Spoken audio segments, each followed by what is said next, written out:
کہ ہم نے تلاوت کی ہے 11واں سپارہ اللہ ارشاد فرماتا ہے الذین آمنوا وکانوا یتقون. میں اقبال صاحب سے گزارش ہے ایکو اس کو روک دیں بیس میں سے. اللہ نے فرمایا الذین آمنوا وکانوا یتقون، بے شک وہ لوگ جو ایمان لائے اور جو متقی رہے. ان کی پوری فہرست قرآن پاک میں اللہ نے ارشاد فرمایا. اس سے پہلے کی جو آیت اگر آپ پڑھیں گے اس میں پتہ چلے گا اللہ نے خصوصاً ایک جماعت کا ذکر فرمایا ہے، اور اس جماعت کے حوالے سے جہاں دنیا میں ہر کوئی خوف میں جی رہا ہے، ہر کسی کو ڈر ہے، کسی کو صحت کے حوالے سے خوف ہے، کسی کو دولت کے چلے جانے کے حوالے سے خوف ہے، کسی کو دنیا میں اپنی عیش و آرام اپنی تمام چیزیں کی چھین جانے کے تعلق سے خوف ہے. ہر کوئی کسی نہ کسی کے ڈر میں مبتلا ہے، مگر اللہ نے ایک جماعت کا خصوصاً قرآن پاک میں ذکر فرمایا کہ روئے زمین پر ایک ایسی جماعت ہے انہیں کسی بھی چیز کا ڈر نہیں ہے اور بے خوف ہے. اور یہ خوف صرف دنیا کے نہیں ہے. مفسرین اکرام نے اس خوف کی تفسیر بیان فرماتے فرمایا کہ وہ ایسے بے خوف ہے، ظاہر سی بات ہے جسے اللہ کہے کہ وہ بے خوف ہے. دنیا کا ڈر تو کیا ڈر ہے؟ دنیا میں چھینی جائے گی تو کیا چھین سکتا ہے کوئی؟ زیادہ سے زیادہ ہو سکتا ہے جان لے لے، اس سے تو بڑھ کر کوئی چھین نہیں سکتا ہے. جان ہی ایک سب سے آخر میں بچتی ہے، انسان اس کو بھی چھین جائے اس کے جانے کے بعد تو اب کوئی چھینا جا نہیں سکتا ہے. اب کوئی چھین بھی لے تو جس کا چھینا جا رہا ہے اس کو پتہ بھی نہیں چلے گا. جان ہی ایک ہے. اب وہ جان کا خوف لوگوں کو اتنا ڈر ہوتا ہے. اللہ فرماتے جماعت ایسی ہے جن کو دنیا میں کسی بھی چیز کا خوف نہیں ہے. اور اس خوف کی تفسیر میں مفسرین نے فرمایا کہ وہ جماعت ایسی عظیم جماعت ہے جن کو دنیا میں بھی کوئی خوف نہیں، آخرت میں بھی کوئی خوف نہیں. سبحان اللہ. ڈر تو اصل آخرت کا ہونا چاہیے، خوف تو اصل میدان محشر کا ہونا چاہیے، خوف تو اصل حساب و کتاب کا ہونا چاہیے، خوف تو اصل اپنے اعمال کا اللہ کی بارگاہ میں جو حساب دینا ہے اس کا ہونا چاہیے. مگر افسوس مسلمان آج اس خوف سے بڑا دور ہے. میدان محشر کا ہمارے اندر ڈر نہیں ہے، قبر کا ہمارے اندر خوف نہیں ہے. اگر بات بھی کی جائے تو لوگ کہتے ہیں کہ ارے مولانا جب دیکھا جائے گا، معاذ اللہ، جب دیکھا کیا جائے گا؟ جب ہوش و حواسی ہمارے نہیں رہیں گے اس ٹائم پہ رہیں گے، مگر حالات ایسے ہوں گے کہ کچھ سوچ نہیں سکتا انسان. انشاءاللہ دوران گفتگو کو بات چلے گی تو آپ سنو گے. اللہ نے فرمایا جماعت ایسی ہے جن کو دنیا میں کوئی خوف نہیں ہے، اور وہ جماعت اولیاء اللہ کی جماعت ہے. سبحان اللہ. قرآن کہتا ہے الا ان اولیاء اللہ لا خوف علیہم ولا هم یحزنون. کوئی ملال نہیں ہوگی. اور جو علماء بیٹھے ہیں وہ اس بات کو بخوبی جانتے ہیں کہ اس آیت میں اللہ نے دو جگہ تاکید کے ساتھ میں فرمایا. تاکید کہتے ہیں خبردار، ہوشیار، الرٹ کرنا. پہلے بتا دینا، سمجھ جاؤ. یہ تاکید ہے جملہ. الا اور انا یہ دونوں کے ساتھ میں فرمایا گیا. الا بھی انا بھی، خبردار، ہوشیار. میرے ولیوں کو، ولی کے معنی ہوتا ہے دوست. عربی میں دوست کو ولی کہا جاتا ہے. اللہ فرما رہا ہے میرے ولیوں کو، میرے دوستوں کو لا خوف، انہیں کوئی خوف نہیں ہے، ولا هم يحزنون، انہیں کوئی ملال نہیں ہے. سبحان اللہ. اور یہ ولی کون ہے؟ ایک جن کی بارگاہ میں ہم بیٹھے ہیں، صاحب مزار. ایسی روئے جماعت پر بڑی جماعت ہے روئے زمین پر اولیاء کرام کی. اور الحمدللہ ثم الحمدللہ یہ جتنی بھی اولیاء کرام کی آپ کو جماعت نظر آئے گی وہ اہل سنت والجماعت میں نظر آئے گی. سبحان اللہ. اسی لیے تو فرمایا اہل سنت والجماعت کا بیڑا ہے پار، اصحاب حضور نجم ہے، ناؤ ہے، عطرت رسول اللہ. سبحان اللہ. الحمدللہ. یہ پورے اہل سنت والجماعت میں غوث سنیوں میں، خواجہ سنیوں میں، قطب سنیوں میں، ابدال سنیوں میں، اولیاء. یہ پورا سلسلہ آپ دیکھتے جائیں، یہ پورا سلسلہ نسب آپ دیکھتے جائیں. سب سے بڑی ولیوں کی جماعت کے سردار پیران پیر غوث اعظم دستگیر، ولیوں کے بادشاہ، اور وہ عظیم شہنشاہ جن کے حوالے سے خود ارشاد فرماتے قدمی ھذا علی رقبۃ کل ولی اللہ، میرے قدم کا نشان تمام اولیاء کرام کی گردنوں پر ہے۔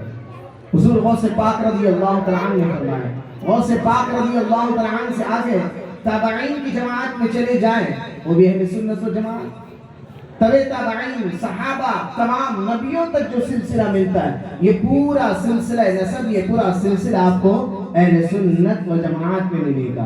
بہرکیف میرا موضوع وہ نہیں ہے، مجھے آج ان کی تعلیمات کو آپ کے درمیان میں پیش کرنا ہے کہ یہ جو جماعت اولیاء کی سروے زمین پر آئی ہے، آج بھی جو موجود ہے، ان کا مقصد کیا ہے، ان کا ورک کیا ہے، ان کا کام کیا ہے، یہ کس لیے سروے زمین پر اللہ نے انہیں بھیجا ہے، وہ کیوں آئے ہیں اور کس لیے آئے ہیں، ان کا کام کیا ہے، کسی بات کو مجھے آپ کے درمیان میں تھوڑی سی بتا کر اپنی بات کو مکمل کرنی ہے۔ اگر آپ کی ایک بھی بات سمجھ میں آ جائے، آپ یہاں سے اس بات کو لے کر اپنی زندگی میں عمل میں لانے کی کوشش کریں، میں یقین جانتا ہوں کہ صاحب مزار کے طفیل اللہ ہماری یہ محفل کامیاب ہوگی، آخرت میں ہماری نجات کا ذریعہ بن جائے گی۔ میرے پیارے آقا علیہ تسلیم کے پیارے دیوانوں، وہ جو جماعت اولیاء کی جو جماعت ہے، اس جماعت کے حوالے سے اسی آیت کے بعد دوسری آیت کریمہ میں اللہ رب العزت نے ان کی نشانی بتائی، ان کی علامت بتائی، ان کی کوالٹی کو بتایا۔ کیا فرمایا؟ الذین آمنوا، سب سے پہلی چیز یاد رکھو، وہ لوگ جو ایمان لائے۔ پتا چلا کوئی کافر، کوئی ایمان سے پھرا ہوا منکر، وہ کبھی ولی نہیں ہو سکتا۔ آج ہمارے بہت سارے مسلمان اس بات میں لا علمی کی بنیاد پر ایسی ایسی جگہوں میں پر جا کر ہاتھ باندھ کے کھڑے ہوتے ہیں کہ مجھے کہنے میں شرم و حیا ہے۔ عقیدت کے نام پر ایک اندھا رسم رواج ہم نے شروع کر لیا۔ کان کھول کر سنیں، غیر مومن کبھی ولی نہیں ہو سکتا۔ ایمان سب سے پہلی بات فرمائے، الذین آمنوا، وہ لوگ جو ایمان لائے۔ پھر اس کے بعد میں بڑی پیاری بات فرمائی، وَكَانُوا يَتَّقُونَ، اور ایمان کے بعد جنہوں نے تقوی اختیار کیا، جو متقی پرہیزگار بنے۔ مومن یہ بھی شرط ہے، ضروری ہے، اور مومن کے بعد ایمان کو تو آپ سمجھتے ہیں، اس کی تشریح مجھے غالباً کرنے کی ضرورت نہیں پڑے گی، مگر جو آگے والا جو جملہ ہے الذین آمنوا کے بعد وہ کانوا یتقون پر مجھے تھوڑی بات کرنی ہے، کیونکہ آج اہل سنت و جماعت کو بالخصوص اس مسئلے میں ہم بڑے عقیدت کے اندھے ہوتے ہوئے جا رہے ہیں۔ اندھی عقیدت، یاد رکھیں قرآن کہتا ہے وَقَامُوا يَتَّقُونَ، ایمان کے بعد وہ لوگ جو اللہ سے ڈر کر، جن کے دلوں میں تقوی ہے، پرہیزگاری ہے، ایمان بھی ہو، تقوی بھی ہو، پھر اس کے بعد جو انسان ایسا کامیاب مومن بندہ ہوگا، قرآن انہیں بشارت سناتا ہے، لَهُمُ الْبُشْرَى فِي الْحَيَاةِ الدُّنْيَا وَفِي الْآخِرَةِ، بشارت ہوگی دنیا میں آخرت میں، لا تبدیل لکلمات اللہ، اللہ کے کلمات کو بدلے نہیں جائیں گے، ذالک هو الفوز العظیم، بڑی کامیابی والے وہ لوگ، بڑی کامیابی والے وہ لوگ ہیں۔ مگر آؤ وَكَانُوا يَتَّقُونَ پر تھوڑی سی بات سنو، یہ اشد ضرورت ہے، آج کی اس محفل کا یہی میسج ہے۔ جو اولیاء کی جو جماعت ہے پیارے، جو جماعت ہے اولیاء ہے، آج بھی باحیات روئے زمین پر موجود ہیں، ایک سے ایک بڑے بڑے جنہیں اللہ کے بارگاہ میں کیا مقام و مرتبہ ہے وہ جانتے ہیں، مجھ جیسے ادنا سا انسان ان پڑھ اس بات کو نہیں جانتا، کیونکہ ولی را ولی می شناس، ولی کو ولی پہچانتا ہے، کسی اور کی نظر میں وہ طاقت نہیں ہوتی جو ولی کو پہچان سکے، مگر جو بھی ولی ہوگا وہ متقی، وہ پرہیزگار ہوگا، خلاف شرع کوئی کام نہیں کرے گا۔ اب اللہ سے ڈرنے کی اگر بات کی جائے، تقوی کی اگر بات کی جائے، تو تقوی میں سب سے پہلے نمبر پر آپ کو نماز نظر آتی بھی نظر آئے، روزہ، پرہیزگاری، حرام و حلال کی تمیز، غیر محرموں سے میل جول نہ رکھنا، پردے کی پابندیاں، بولے تو اچھی اور سچی بات بولے، جس کو دیکھ کر خدا یاد آ جائے، وہ انسان اللہ کا ولی بندہ بن جاتا ہے۔ مگر آج معاشرے میں ایسے ایسے نامور اپنے آپ کو ولی کہنے والے ہیں، جن کے حوالے سے ہم نے سنا ہے رہتے ہندوستان میں ہیں، نماز کا وقت آتا تو بیٹھے بیٹھے مدینے پہنچ جاتے ہیں، مدینے جاتے ہیں تو ناشتہ وہیں سے کر کے آ جائے، ہندوستان کا ناشتہ کیا، کھانا پانی سب ہندوستان کا، لباس نذرانے سب ہندوستان کے، مگر جب نماز کی باری آتی تو ہم آنکھ بند کر کے مدینے میں جا کے نماز پڑھ کے آتے ہیں۔ یہ قوم کو دھوکہ دینا ہے، قوم کو دھوکہ دینا ہے۔ نماز مومن پر گرا نہیں گزرتی ہے، منافق پر گرا گزرتی ہے۔ مومن نماز کے لیے للچاتا ہے، اللہ کی بندگی کی طرف دوڑتا ہے۔ صحابہ کا زمانہ یاد کرو، جب نماز کا وقت ہوتا، ابھی حضرت بلال کی مؤذن کی اذان کی آواز اللہ اکبر کے کان میں پہنچتی، اگر ہتھوڑا بھی اٹھایا ہے اوزار بنانے کے لیے تو یہ بھی خیال ہوتا کہ ہتھوڑا مار کر جائے، جیسی اذان کی آواز اللہ اکبر کی کان میں پہنچتی، ہتھوڑا بھی ویسے ہی رکھ دیے جاتے، نماز کی بھی دوڑ جایا کرتے۔ یہ مومن کی علامت ہے۔ حضور پیران پیر کی زندگی آپ پڑھیں، جن کی بارگاہ سے ولایت تقسیم ہوتی ہے، جس پر نظر شفقت ڈال دے اللہ اس کو ولی بنا دیا کرتا ہے۔ چور کو جنہوں نے ولی بنایا، حضور غوث پاک رضی اللہ تعالیٰ عنہ، نماز کی پابندی کا عالم کیا ہے؟ اللہ اکبر، 40 سال کی طویل زندگی نماز عشاء کے وضو سے نماز فجر ادا فرمائی، نماز کے ساتھ کی یہ شوق و جذبہ۔ مگر آج نامور اپنے آپ کو کہتے نمازوں سے غافل۔ یاد رکھیں، جو شریعت سے پرے ہو، جو نمازوں سے پرے ہو، وہ چاہے کوئی بھی ہو سکتا ہے، ولی نہیں ہو سکتا۔ یہاں پر مجھے ایک بات غوث پاک کی زندگی کی یاد آ گئی۔ یہ تعلیمات ہے غوث اعظم دستگیر کی، اولیاء اکرام کی تعلیمات ہیں۔ اولیاء اکرام ہمیں نماز سے جوڑنے آتے ہیں، کیونکہ قرب خدا کا سب سے بہتر ذریعہ نماز ہے۔ اللہ کے قرب کو حاصل کرنے کا سب سے بہتر جو طریقہ ہے وہ نماز ہے۔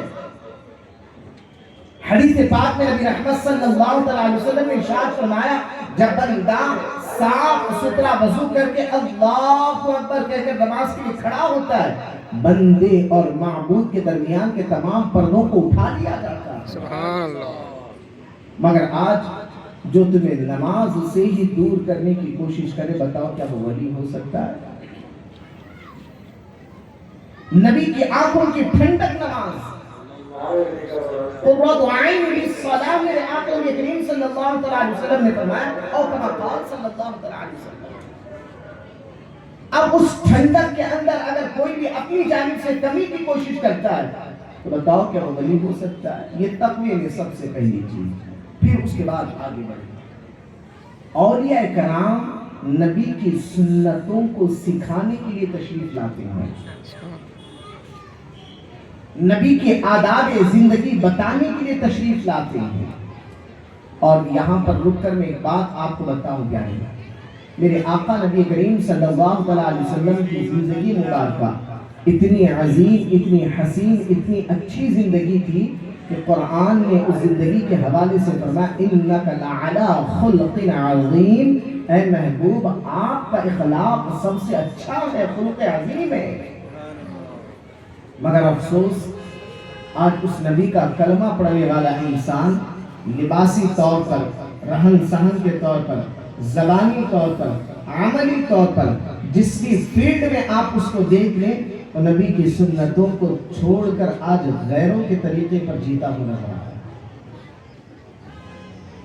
اور سب سے اہم چیز جو آپ کو مجھ سے قریب، مجھے آپ سے قریب کرتی ہے، ایک دوسرے کو انسانوں کو جو جوڑ کر رکھتی ہے، وہ ہماری کوالٹیز نہیں ہے، ہمارے اندر کی فطرت نہیں ہے، ہمارے اندر کا علم نہیں ہے، ہمارے اندر کی فطرت، ہمارے اندر کی کوالٹیز، ہمارے اندر کی صلاحیتیں، ہمارے اندر کی علم، ہمارے اندر کتنی خوبیاں ہیں، یہ تمام چیزیں بعد میں آتی ہے. سب سے پہلے آپ کی زبان آتی ہے. آپ اگر زبان سے اچھا بولتے ہیں، آپ کی زبان سے بڑے پیارے بول نکلتے ہیں، آپ بڑا میٹھی انداز میں زبان کا استعمال کرتے ہیں، آپ پڑھے لکھے نہیں ہیں، آپ ان پڑھ ہیں، مگر لوگ آپ کے ساتھ بیٹھنا اٹھنا پسند کرتے ہیں. صحیح ہے غلط ہے آپ کے بات؟ آپ کے ساتھ بیٹھنا اٹھنا پسند کرتے ہیں، وہیں پر آپ بہت بڑے علم والے ہیں، بہت بڑی دولت والے ہیں، بڑی شان و شوکت والے ہیں، مگر آپ کی زبان بڑی گندی ہے. بتاؤ کیا ایسے لوگوں کے ساتھ لوگ بیٹھنا اٹھنا پسند کریں گے؟ آپ جواب دیں. پسند کریں گے؟ لوگ کیا کہہ رہے ہیں، پیسے ہو تو اس کے ہوں گے، شان والا ہو تو اپنا ہوگا، ہمیں کیا اس سے مطلب. بات کرو تو گالی دے کر بات کرتا ہے، بات کرو تو ارے تلے سے بولتا ہے، بات کرو تو گندی زبان استعمال کرتا ہے، اس سے کیا دوستی رکھنا. سلام بھی لوگ کرنا پسند نہیں کریں. ایک اللہ والے کی بات بڑی پیاری یاد ہے. ایک اللہ کے نیک بندی کی یہ شان تھی کہ وہ جنگل کے درندے جانور شیر پر سوار کر کے تشریف لے جایا کرتے. یہ طاقتین صاحب مزار تھا کہ یہ اللہ کی فرما برداری میں لگتے تو دنیا کی ہر شے تو اللہ ان کی فرما برداری میں لگا دیتا ہے. فرماتے کہ وہ شیر پر سواری ہو کر جاتے بھی جاتے، شیر پر سواری ہو کر جاتے. لوگوں کے درمیان مشہور تھا کہ شیر پر سواری کرنے والے اللہ کے ولی. ایک انسان اس صاحب اللہ کے ولی سے، صاحب کرامت سے ملنے کے لیے بڑی دور سے سفر کرتے ہوئے علاقے میں پہنچتا ہے. پہنچنے کے بعد معلوم کرتا ہے، پتہ چلا کہ جناب جنگل میں رہتے ہیں، آبادی میں کبھی کبھی تشریف لاتے ہیں. سوچا کہ گھر چلتے ہیں، پتہ چل جائے گا. گھر گیا تو گھر میں بہت ساری باتیں سنی. سننے کے بعد معلوم ہوا کہ فلان جنگل کے راستے سے آتے جاتے بڑی دور سے چل کر آیا تھا.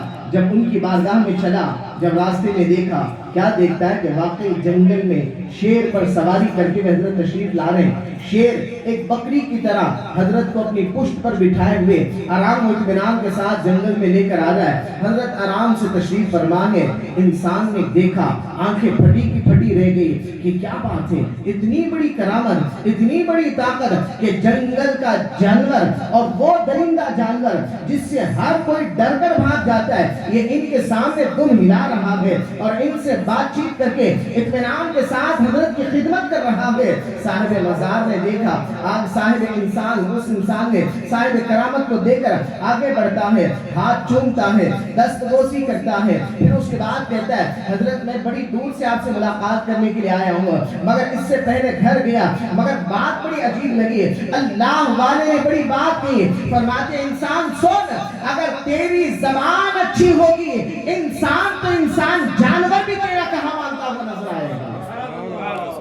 جانور بھی تیرا کہاں مانتا ہوا نظر آئے گا. مگر افسوس آج مسلمانوں کی زبانوں کا عالم کیا ہے. آج ہماری زبان کیسے استعمال ہو رہی ہے. ہماری زبان کا عالم یہ ہو چکا ہے کہ آج مسلمانوں کے محلے میں غیر آ کر آباد ہونا پسند نہیں کرتے. کیوں؟ مسلمانوں کے بچے گالیاں دینے والے. ہم اپنے گھروں میں جھوٹ کو عام کر رہے ہیں، گالی گلوچ عام کر رہے ہیں. گھر میں باپ موجود ہے، کسی کا فون آیا جس کو اٹھانا نہیں چاہتا ہے، باپ سامنے بیٹھ کر بیٹے کو دیکھ کر کہتے ابا گھر میں نہیں ہے، باہر میں. بتاؤ آپ اپنے بیٹے کو جھوٹ بولنے کی پریکٹس کروا رہے ہیں. یہ بچے کو آپ نے دوسرے کے ذریعے دوسرے کو جھوٹ بولوایا ہے، کل وہ بچہ آپ کو جھوٹ بولتا نظر آئے گا، آپ کو دھوکہ دیتا ہوا نظر آئے گا. آج ہمارے معاشرے میں زبان کا استعمال اتنا گندا ہوتا ہوا جا رہا ہے. مسلمانوں کے محلے میں جاؤ گے تو آپ کو پتہ چلے گا جن بچوں کو گالی معلوم ہی نہیں کہ اس کی میننگ کیا ہے، مگر ان کی زبان سے اتنی گندی گندی گالی. اللہ اکبر. میرے پیارے آقا علیہ تسلیم کے پیارے دیوانوں، یہ گالیاں، یہ گانے ہماری زبان کی تاثیر کو ختم کر رہے ہیں.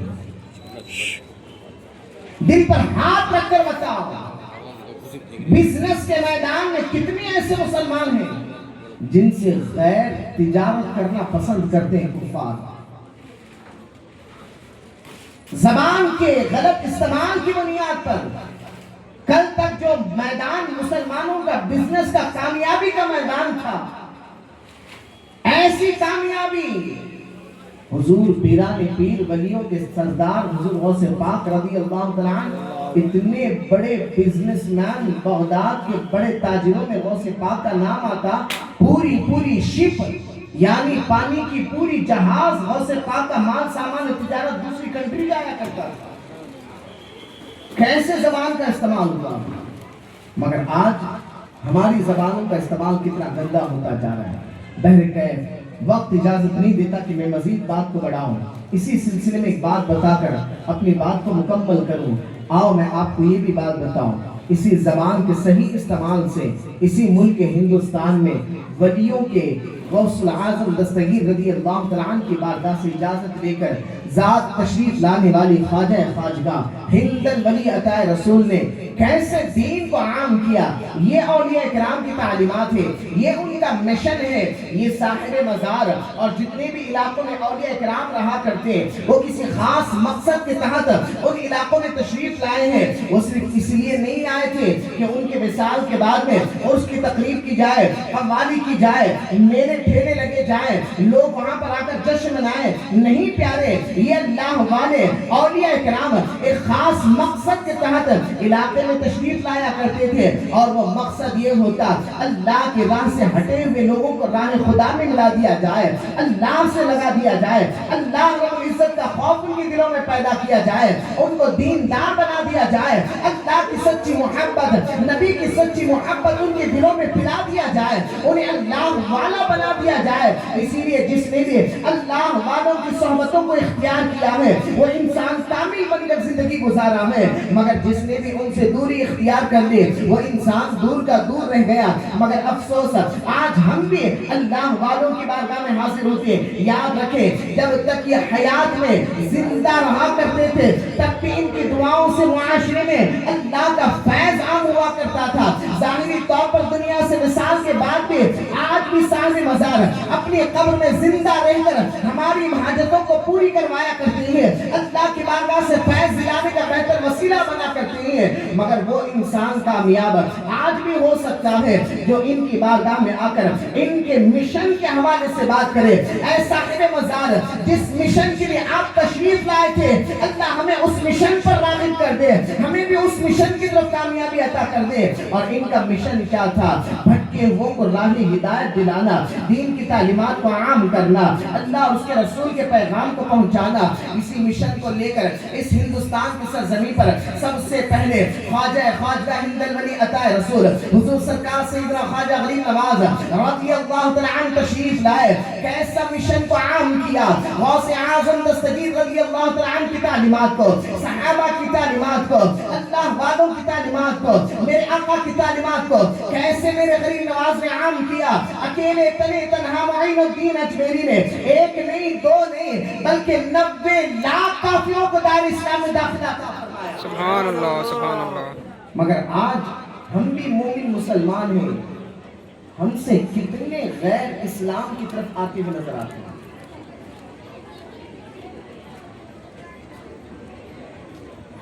قرآن وحی ہے، حدیث وحی ہے، اولیاء کرام کی تعلیمات بھی وحی ہیں، مگر آج کوئی بھی ہماری باتوں سے دین کی طرف آتا کیوں نہیں؟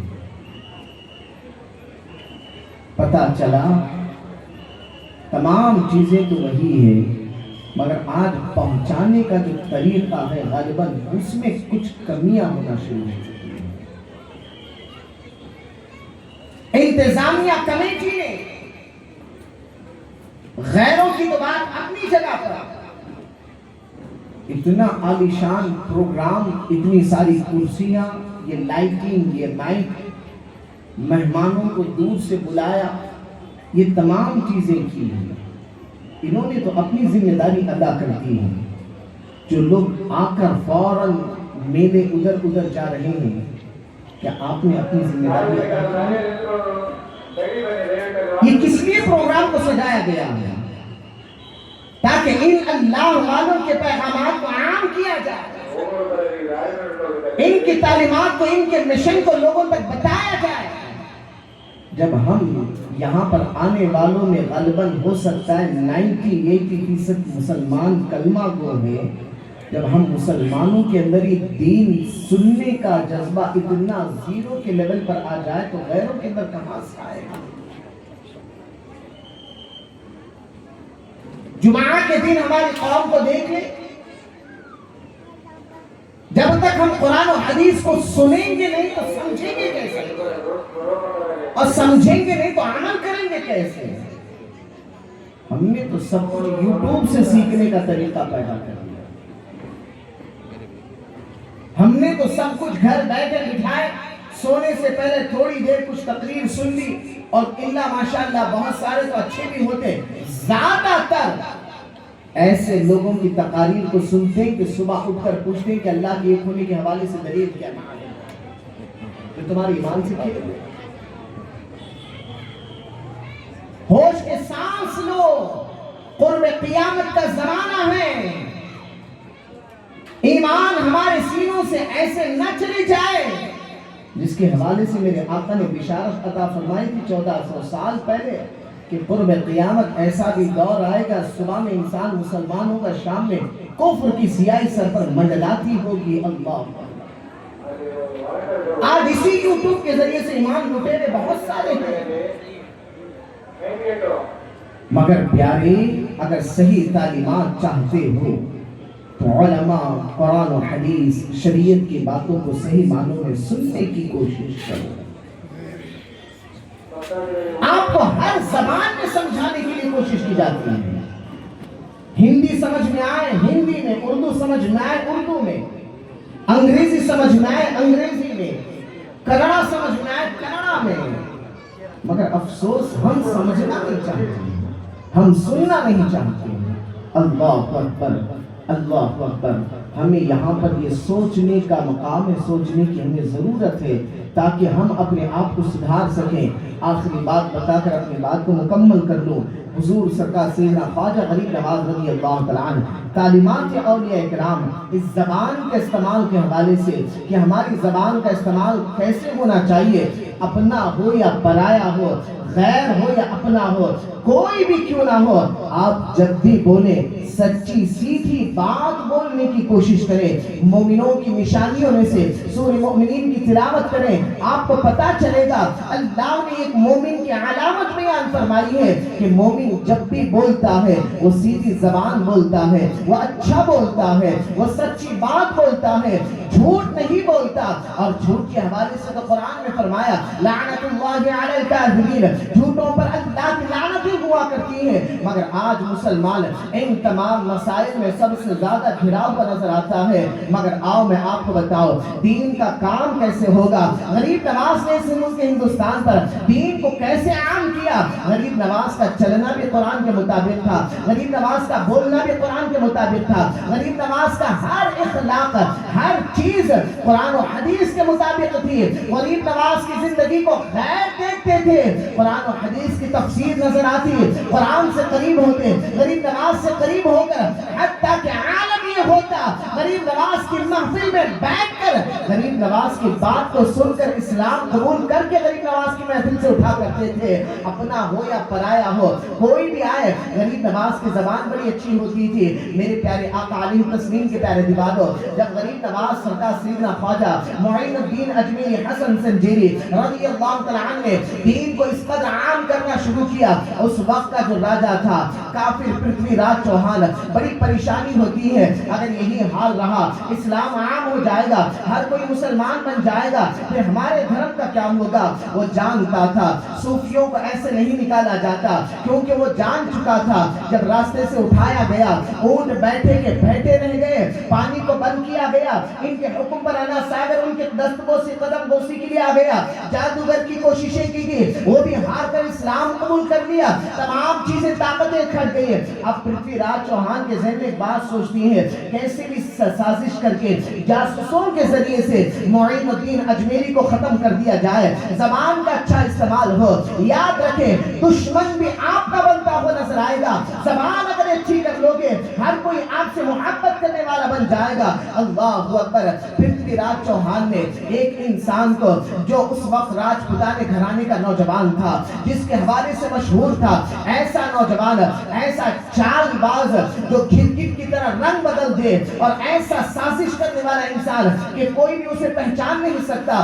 صورت بڑی بھولی تھی, بڑا خوبصورت تھا, کوئی بھی پہچانتا نہیں تھا, اور ایسے بادشاہوں کے پاس رہا کرتے تھے. پرتھوی راج بادشاہ نے بلا کر اس کو کہا, اگر تو نے معین الدین اجمیری کو ختم کر دیا تو میں تجھے میری آدھی ریاست کا حصہ دے دوں گا, جا تو معین الدین کو مار کر آ جا. بادشاہ سے ڈیل کرتا ہے, کوئی دوسرا موجود تیسرا نہیں تھا, دونوں کے درمیان میں بات ہوتی ہے, زبان اچھی استعمال ہو تو انداز کیسے بدل جاتا ہے سنو. اللہ اکبر. وہ نوجوان جاتا ہے گھر, جا کر راجپوتانہ لباس گھور والا پہنتا ہے, اور خنجر میں زہر لگا کر خنجر کو کمر میں گھسا لیتا ہے, اور غریب نواز کی بارگاہ میں جا کر بیٹھ جاتا ہے. صبح سے لے کر شام تک غریب نواز اللہ کے دین کی تعلیم پہنچا رہے ہیں.